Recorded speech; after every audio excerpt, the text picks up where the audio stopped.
Hi, I'm Andrea Genevieve, and thanks so much for joining me today as we learn about this week's must-have app. This is a new series we're launching here at Rackspace to highlight innovative apps that are part of either the Rackspace Startup Program or partners that are paving the path to a future in the cloud. I invite you to join us each week on the Rackspace blog, our Facebook page, our Google Plus community, and on Twitter as we sit down with startup founders and app developers to learn more. This week, I'm excited to introduce Dr. Chrono, and today we're talking to the founder, Michael Nusimov. Hi, Michael. How are you doing? I'm good. Thank you, Andrea. So tell us about yourself. Who are you and what do you do? So I'm Michael Nusimov. I'm the CEO and one of the co-founders of Dr. Chrono. My other co-founder is Daniel Kivatinos, who's the Chief Operating Officer of Dr. Chrono. What Dr. Chrono does is provide a patient care platform primarily focused on the iPad and iPhone to help connect doctors and patients. And our most popular app is the Dr. Chrono iPad-based electronic health record and EHR, EMR, electronic medical records. They're kind of interchangeable terms. And what that does is everything a doctor needs to do when he's at the point of care treating a patient is available on the Dr. Chrono EHR. And the iPad app has been out for about 3 years, and it's certified by InfoGuard Labs for meaningful use, which is a government incentive program the federal government set up to pay every doctor who adopts an electronic health record like Dr. Chrono $44,000 in incentives. And this app is completely free. You can download it from the iTunes App Store right onto your iPad or iPhone, and that app itself, that's completely free, you could download and register in about a minute. Just a completely free version allows the doctor to collect $44,000 in government incentives through Medicare and about $63,000 through Medicaid incentives. That's the main point of our platform. That's the most popular, and it's kind of the tip of our spear where that grabs a lot of doctors' attention. We have over 44,000 doctors who have downloaded and registered on our free iPad EHR and are using it. But the way we monetize is with the freemium model. We also have drchrono.com, which is a web-based SaaS service that the doctor and especially his back office staff, we're primarily focused on ambulatory doctors and smaller 1 to 10 doctor practices, which is how 80% of the care outside of hospitals is given in the US. So all of his staff members and his medical biller and his scheduler and his physician assistant will primarily be using drchrono.com, the website, to do all of his scheduling and medical billing and accounting. And we charge for some of those back office services, especially medical billing, which is an existing cost center for doctors. So doctors can sign up for one of our monthly SaaS plans to take over all of these kind of back office medical billing and scheduling tools and some other enhanced productivity tools. For instance, we integrated a very complex medical speech-to-text engine directly into our iPad EHR, and that's one of the paid upgrades. Very cool. And in addition, we've sure.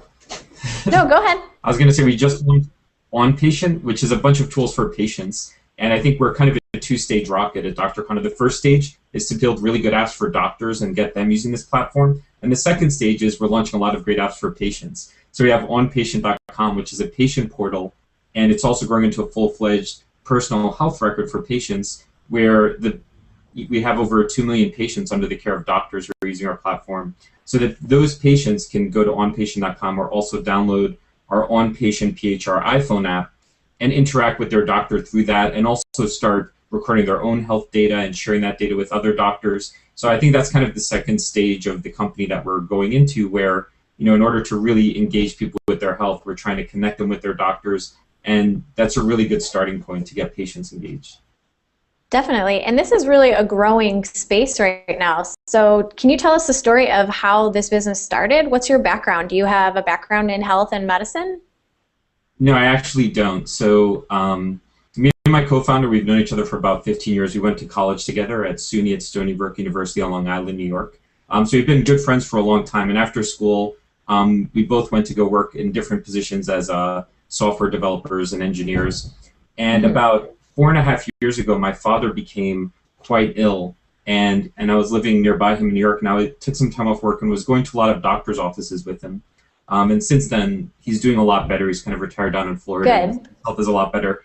But at the time, I spent several months just going every day, helping him go to doctor's visits and making appointments for specialists and trying to help him manage his care.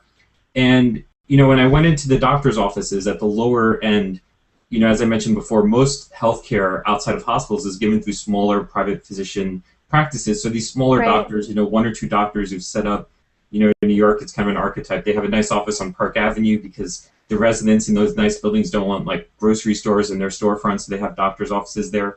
And there's a lot of really good doctors there, but you'll go in there, they have a lot of staff members supporting them. There may be a computer at the front desk to do some light scheduling or something, but all of the medical records are in paper. When you're sitting down with the doctor in the exam room, they'll have this thick manila folder filled with all of these faxes and scraps of paper. And my father had, many doctors, and they all had this kind of same manila folder that was Lots of paper. And even my father at the time, which is very common for a lot of seniors, was taking over 20 prescription drugs, which is a lot of drugs, and every single one of those drugs could interact with another drug to produce side effects, some mild, some very severe, and several drugs together could produce really severe side effects. And no matter how ill you are, when you go to your doctor, you still only get 20 minutes for your visit. That's the Right. most common visit length. And over half of that visit would be spent managing his med list. And the doctor would sit there and look at these 20 or so prescription drugs and say, what are you taking different from last time? Why are you taking this? What are these side effects? Are you suffering from symptoms of your illness, or are these possible side effects? Some of the side effects of drugs, for instance, they would give them certain drugs together in the evening to help make them sleepy, to help them sleep better through the night. So it's a very complex thing. They've got 20 minutes. They have no electronic tools to help him. And at the other end of the spectrum, we went to Cornell Medical Center in New York, which is a really world-class healthcare facility, really some of the best doctors you'll find anywhere. And they had kind of a big enterprise EMR that the hospital was using that was being used in their clinics. And I remember it was a specialty visit we waited 4 months to go to. And during the whole 20-minute visit, the doctor kind of spent about 20 minutes with his back facing us, typing away at the EMR that was kind of built into the wall. And just for 20 minutes kind of throwing care over his shoulder. We could see, I was in the exam room with my father, I could see the screen he was using, and it was just this very big enterprise software looking product. It looked like something that was built on like Windows 2000 that had a lot of like default Windows form elements, a lot of pop-ups. It was really distracting software. I couldn't tell what was going on. The doctor who was trained on the system was really engaged. He was kind of really engaged with the system. You really had to concentrate, He gave good medical care, but it really robbed something from the bedside manner. And even my father, as we were leaving, is like, I can't believe we waited like 3 months for this appointment, and the guy didn't even look at us. And it was just, there was a real gap in the EHR space. And about 4.5 years ago, EHR adoption among doctors was somewhere under 3% who were using any kind of EHR outside of hospitals. Hospitals had really high EHR adoption and EMR adoption from large vendors. So all of the big companies in this space were making all of their revenue selling systems, these large $20, $50 million systems in the tens of millions of dollars to large hospitals. And maybe the doctors there would use it. And for the smaller doctor, these vendors were kind of scaling down their large enterprise systems and saying, hey, we'll sell you a $50,000 system, and it's kind of a scaled down version. You need some servers in your office. And for a 1 or 2 doctor practice, and doctors are really intelligent people and making a lot of money and providing a lot of value in their practice, but to have to hire an IT guy and host their own servers, to use software that, and it was very common in enterprise software as well, even looking at different areas, when something's designed for a large enterprise like a hospital, the doctors and patients are not always the first in mind. They really think about the security and inventory needs and kind of capacity needs of the hospital, and they really kind of ignored the individual doctor-patient interaction. So the software wasn't even very good, and so that's kind of what inspired me to get into healthcare. And we started working on Dr. Chrono, and I recruited Dan, who was a really good friend of mine from college. And we really just started going to these small doctors' offices and seeing, what kind of software could we deliver to help improve that. And we started with web-based tools to help doctors communicate with their patients better. And when the iPad came out, we kind of built all of our clinical tools for the ground up on that new platform, because we saw a lot of promise in it. It just made a lot of common sense that instead of having your back turned to your patients, you could hold up this kind of lightweight device that costs about $500 and had a 10-hour battery life. It's just kind of a really revolutionary hardware device, and all of that data at the point of care is backed up by our cloud services. So it's not just a lightweight app, even though we use that as our distribution method. and it's super easy for a doctor to download a free app and start using it, but it's backed up by our very serious cloud services that can do all of the heavy lifting they need in their practice. Which leads me to my next question. Can you tell us a little bit about the technology that you're using or the technology that you're relying on to run this app, including the cloud that you just mentioned? Sure. So at the front end, I think our most distinctive feature is that we really focused on building native apps for the iPad. So using Objective-C and Objective-C++, really using the native capabilities of the hardware there. And I think that's huge. And it shows in a dozen little ways in the app. When you really build native apps instead of mobile websites or mobile optimized websites or ported apps, we're able to do things like have really good drawing capabilities on the iPad, have a really powerful medical speech-to-text engine that is built in there that uses the speakers to let the doctor do a really good dictation workflow while they're working that's HIPAA compliant and compliant with like the needs of doctors. Even just being able to use the geolocation and other things on the device. There's like a dozen little ways that you can make it really powerful. When a doctor is going to send a prescription to a pharmacy for a patient, we can geolocate where the doctor is and natively use the maps interface on the device. And even when they're sending a patient to go get a lab draw, just being able to do that to show the patient, turn your iPad around and show the patient where they're going on the map. Do you mean this pharmacy? Oh no, the other CVS on El Camino. It's like, okay. The little things like that make a difference, and it's a dozen little things that add up. And all of that's backed by our cloud services, which we host on Rackspace. And it's been really valuable for us, especially as we've seen explosive growth in the last year. Especially, it's been really valuable for us to be able to scale up our servers there. So we use a Python and Django web stack with MySQL, and it's really valuable to be able to scale that up on the cloud and kind of back up every time a doctor is doing something on the iPad. It's all getting synced and stored on our web servers. And what other Rackspace products are you currently using to host your app? So we use Rackspace Cloud servers for all of our servers. We also use the load balancers to help balance our web traffic. And we also use cloud files to store some encrypted backup data for long-term storage. Very cool. So can you tell us then, has the cloud really changed the way that you've developed this app or the way that you've built the business? How has it affected your company? I think it's, well, kind of from our start, we were always developing in the cloud. And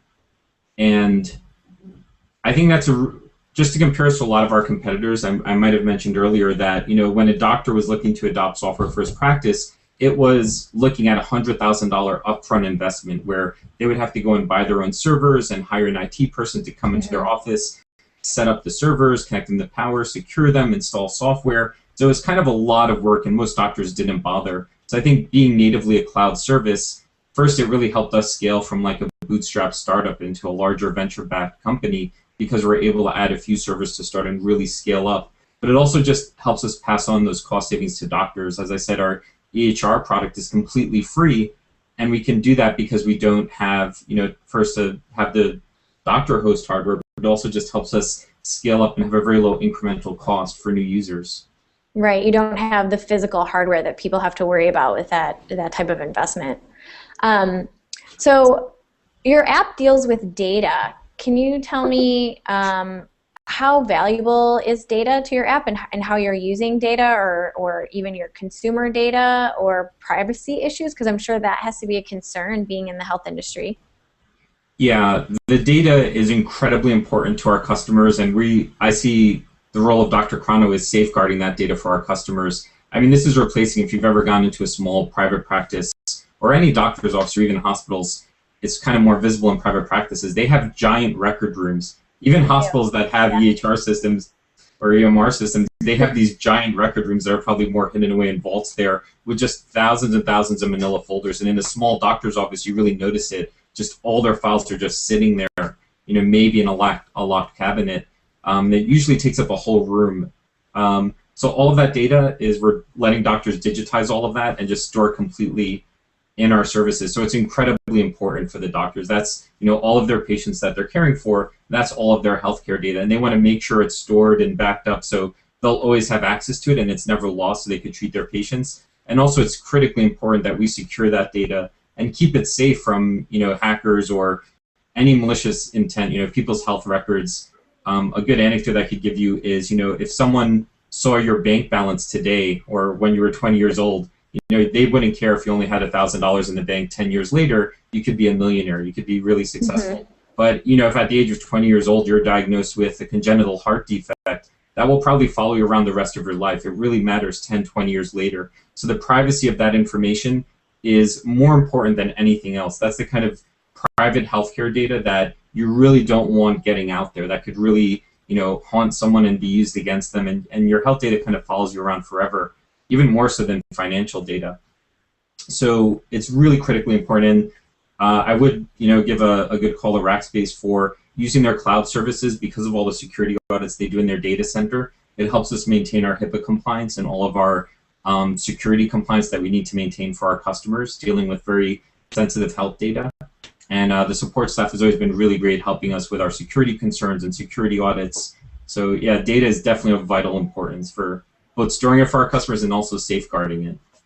Well, that's excellent to hear. I'm glad that we are doing everything we can to help you with your clients and your customers. So you talked about this a little bit about your competitors and the way that offices are maintaining health records right now. What is maybe one or two reasons why, from a consumer perspective and from a medical professional standpoint, why should somebody use your app? What are the big takeaways in compared to the traditional way of doing things? Yeah, and the traditional way of doing things for doctors still, and I often tell people our biggest competitor when we're dealing with an individual doctor is still, paper and pencil and pen and their fax machine, the way they've been doing things for the last 30 years, which is just very heavily paper-faced. And doctors' offices, even today, over 50% of the ambulatory doctors' offices in the U.S. haven't yet chosen an EMR, EHR. And over 50%? That's a huge number. Yeah, 50%, and they're kind of required by the government over the next 2 or 3 years to adopt these systems. They're getting these incentives, but kind of following the incentives, starting at about 2 or 3 years out, will be penalties where the doctors will start getting less money from Medicare and Medicaid, and private insurers will probably follow. So if they don't, see the light of, hey, there's this great incentive in technology, they'll start feeling the heat from the government. So the door is closing on them. So the doctors are forced into this rapid adoption. But even though $44,000 is a lot of money for most doctors, just changing their workflow, if they're not able to see as many patients as they used to, and they have a transition period, it really hurts their business. So I do think that's one of our biggest challenges for doctors is to make the technology easy to use and simple and easy to understand, provide them good training and support so that, doctors and their staff who have been, it's very easy to have a paper-based workflow because even if you're not good at it, you're able to at least write everything down and look at it later. It's very expensive. But against, so doctors are slowly coming around to that, and doctors are always like, I have to click 2 buttons. I used to just scribble something really illegible on a chart or this prescription. And I knew what it meant, yeah. And versus our other digital competitors, there's other companies offering medical records, especially looking at these kind of large legacy hospital vendors, I think we have 2 really big edges on them. One is our focus on mobile, being able to build from the ground up on the iPad. It's really just a superior way for a doctor to interact with their patient. I don't want my doctor to be really confused and tied up on their computer with their back facing me or my family member. I want them to have something that's not getting in their way, that's very lightweight, that they won't just be totally absorbed by a computer program while they're caring for me or a family member. And also our ability to scale up on the cloud and offer our service for free to so many users, I think is a huge edge. It's really helping us acquire users at an exponentially faster pace than our competitors, and we're really outstripping some of our competitors who've been around for decades in growth because of this kind of more dynamic model where we give a lot of value for free to users up front, and also the mobile platform is just a lot sexier to doctors. They hate adopting and changing, but they love using mobile technology, and it just makes them look like better doctors in the eyes of their patients. I'm really happy to hear from one of our doctors who's using our platform that they're proud to use it because it makes their patient feel like they're a better doctor. If your doctor's they're trusted, yeah, they just look like they're a little smarter and more mobile and dynamic. And you want your doctors want their patients to listen to them and comply with their health advice. Recommendations, yeah, exactly. So if I sit down with you a year from now, how do you hope your story will evolve? What are your goals moving forward for the next year for Dr. Chrono? That's a really good question. I think our main focus is on growth. Like I said, about 50% of the market is kind of this blue ocean market where doctors have not yet chosen the system. They're kind of waiting and seeing how their colleagues, how the main industry is kind of shaking out. So it's kind of a very rapid adoption for doctors as a whole. So really our focus is like how much of that blue ocean market can we grab? How many more doctors can we onboard and make successful on our platform? And we're pushing this year to have 20% month-over-month growth in our user base. And it's really a great challenge that I feel we're up for. And this is really an exciting time because these doctors are kind of they're kind of forced to choose a system. And I think we're offering them the best system on the market that will really help them make their businesses more successful, make more revenue as a practice, and also treat their patients better. Mm-hmm. And we wish you luck in that journey, and I hope it happens over the next year. Thank you. So before we leave today, I just wanted to hear from you. If someone wants to download your app, where can they find it? Or if they would like some more information about your desktop application or the mobile application, can you tell us where can we read more or find more about Dr. Chrono? Sure. So any doctor or healthcare professional, they can go to the iTunes App Store or on their iPad or iPhone and search for Dr. Chrono, or even just search for the word EHR. We're usually the top result there, and you could download the Dr. Chrono EHR. And for patients, we kind of have these brand new kind of cutting edge patient tools. So you can go to onpatient.com and sign up there, or search for OnPatient on your iPhone or iPad and Android phone as well, and just download our OnPatient app, which is kind of our bleeding edge personal health record. So patients can start downloading that app and trying it out. And we have some cool features there for patients to start using, start recording their healthcare data and share it with their doctor. And even on the iPhone, pull in data from some FDA-approved devices like blood pressure cuffs and scales and blood sugar readers. There's some really exciting stuff that's coming out for patients, and I think will advance a lot over the course of the next year as well. Well, I hope you do. And like I said, I wish you luck. And if we sit down with you next year, I bet I will hear lots of strides happening in your area of the health world.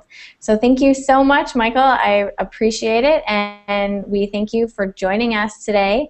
And for anybody else out there, if you want to join us next week, we will be speaking with another app here that is part of the Rackspace family and telling their story. And we hope you can join us. See you then.